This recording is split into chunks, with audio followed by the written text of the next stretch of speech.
शाखा के इस सभी चालक भाइयों के अधिवेशन में हमारे प्रदेश अध्यक्ष श्री अमरजीत शर्मा जी, कार्यकारी अध्यक्ष श्री कुलवंत ठाकुर जी, वरिष्ठ उपाध्यक्ष मेरी बहन श्रीमती नीलकमल ठाकुर जी, उपप्रधान भाई राकेश जी, संधू जी, जगतराम ठाकुर जी, कोषाध्यक्ष अजय जी, सैफ जी, ब्रिजलाल जी, यहाँ पर उपस्थित हमारे प्रेस सेक्रेटरी श्री श्यामलाल जी और तमाम जो भी लोग यहाँ पर उपस्थित हैं, हमारे जो पदाधिकारी भी हैं प्रदेश की टीम के, और बाकी आज भी जो लोग चुने जाएंगे, और यहाँ उपस्थित मेरे सभी भाइयों,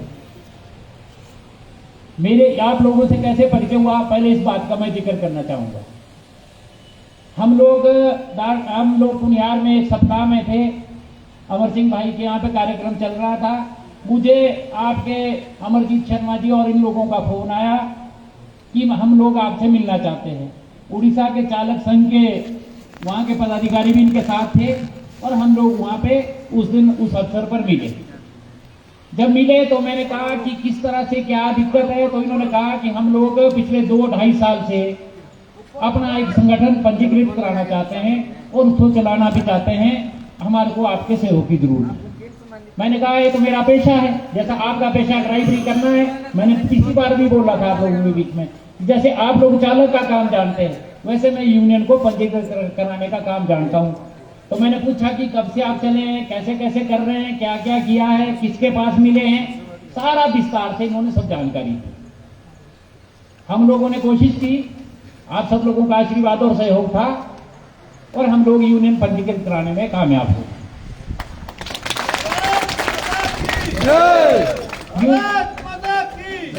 जो पिछले 3-4 साल से काम नहीं हो रहा था, वो 1-2 महीने में हम लोगों ने कर दिया। उसके बाद एक कार्यक्रम हुआ 17 सितंबर को, वहां पर भी मुझे बतौर मुख्य अतिथि बुलाया गया था। वहां भी आप जैसे में आप लोगों में से कुछ लोग थे और कुछ लोग नहीं थे।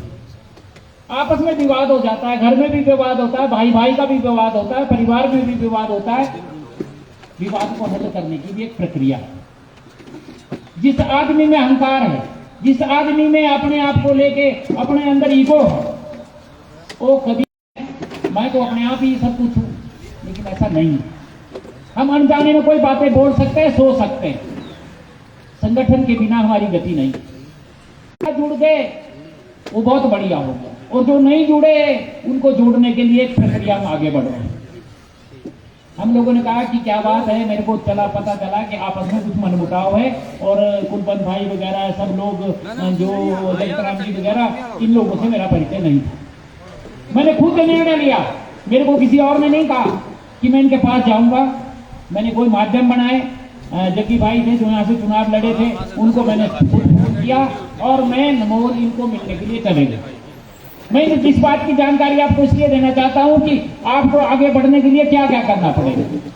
और जब मैं इनसे मिला तो मैंने इनको आश्वासन दिया कि पूरे इज्जत मान सम्मान के साथ आपकी उस टीम में शामिल होंगे, और सब लोग हम मिलकर इस संस्था को आगे बढ़ाएंगे। पहले इनको विश्वास नहीं था, क्योंकि इनको लगता था कि मैं तो उनके साथ हूं, मैंने उनकी यूनियन पंजीकृत कराई है।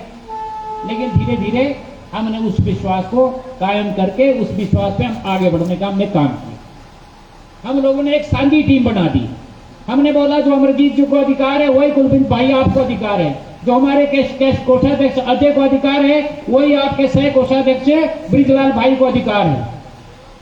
और आप सब लोग अगर मिलकर इस यूनियन को चलाएंगे तो आप ताकतवर होंगे, और अगर आप इसको मिलकर नहीं चलाएंगे तो आप लोगों की यूनियन तो रहेगी, यूनियन का नाम भी रहेगा, यूनियन पंजीकृत भी रहेगी, यूनियन में 7 भी मेंबर हो सकते हैं, तब भी यूनियन चलती है, लेकिन वो ड्राइवरों की यूनियन नहीं होती। ये मैंने इनसे आग्रह किया।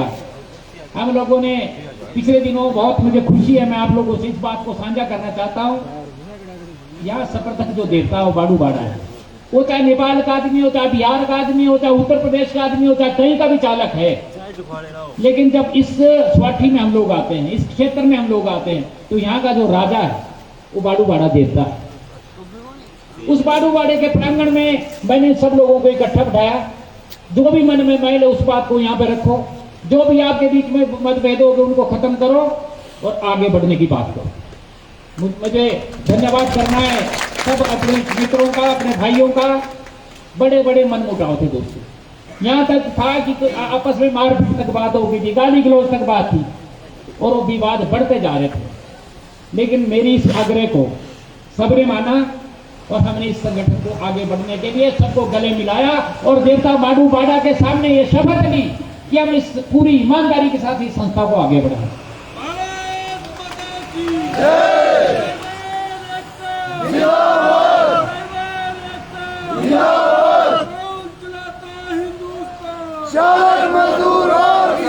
अभी इस संगठन को आगे बढ़ा के सारी चीजों पर हम लोग चर्चा करेंगे, क्योंकि अधिवेशन है। अधिवेशन में आप लोगों को पता होना चाहिए, आपके साथ हम उन चीजों को शेयर करेंगे, उन चीजों को आप लोगों के साथ साझा करेंगे जो आपके मतलब की बात है। ऐसा है कि इस देश में मतलब अगर कोई बच्चा रोता नहीं तो उसकी माँ भी उसको दूध नहीं पिलाती। ये तो आप लोगों को भी पता है, हमारे को भी पता है, इसमें कोई बोलने की बात नहीं है।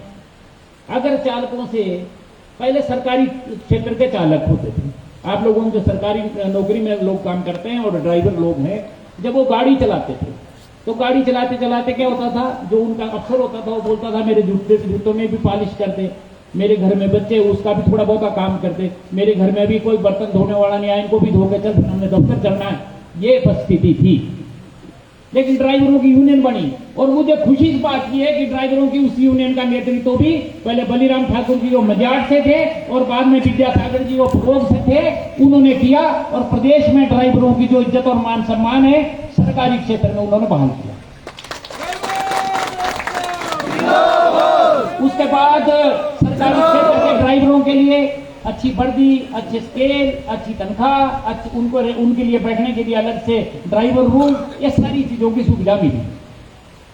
अब रह गए हम लोग जो सरकारी क्षेत्र में नहीं है।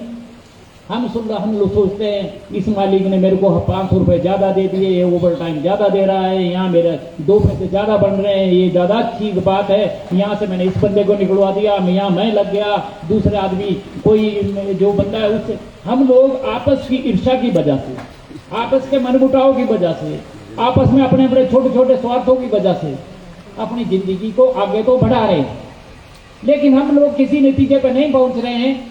इस बात का मुझे भी दुख और आप लोगों को भी दुख और अफसोस होना चाहिए।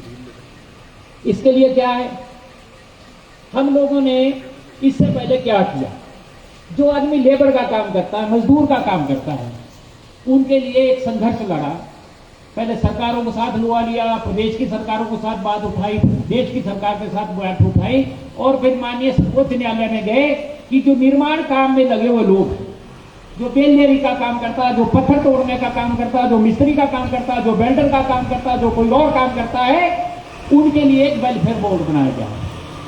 सुप्रीम कोर्ट ने आदेश पारित किया और आज सब लोगों के आशीर्वाद से और स्नेह से उस बोर्ड का मैं पहला डायरेक्टर मेंबर था हिमाचल प्रदेश के अंदर जब हमने उसकी स्थापना की। अशोक पुरोहित इससे बेस्ट। पिछली सरकार में माननीय जयराम ठाकुर जी ने मुझे उस बोर्ड का चेयरमैन भी बनाया। बहुत बड़ा बोर्ड है, 600-700 करोड़ रुपए इनकम मिलने की, सब लोगों को बांटने का काम था। लेकिन किसी कारण से कुछ लोगों ने मेरा विरोध किया, इस वजह से मैं उस स्थान तक नहीं पहुंच पाया, मेरी उतनी पहुंच नहीं थी। लेकिन वो उन लोगों के लिए था जो बेलदार का काम करते हैं, जो मजदूरी का काम करते हैं, जो मिस्त्री का काम करते हैं, जो छोटे छोटे काम करते हैं, उन लोगों का वो काम। अब आप समझो कि आप लोग तो हाईली टेक्निकल लोग हैं जो 24 घंटे सड़क पे रिस्क पे चलते हैं। आप उच्च श्रेणी के कामगार हैं, उच्च कुशल श्रेणी के कामगार हैं जो सड़क पे चलते हैं और 24 घंटे जो आपके साथ जो बस चलाता है वो बस में सवारियों के लिए, जो ट्रक चलाता है उसके साथ जो बैठा हुआ परिचालक है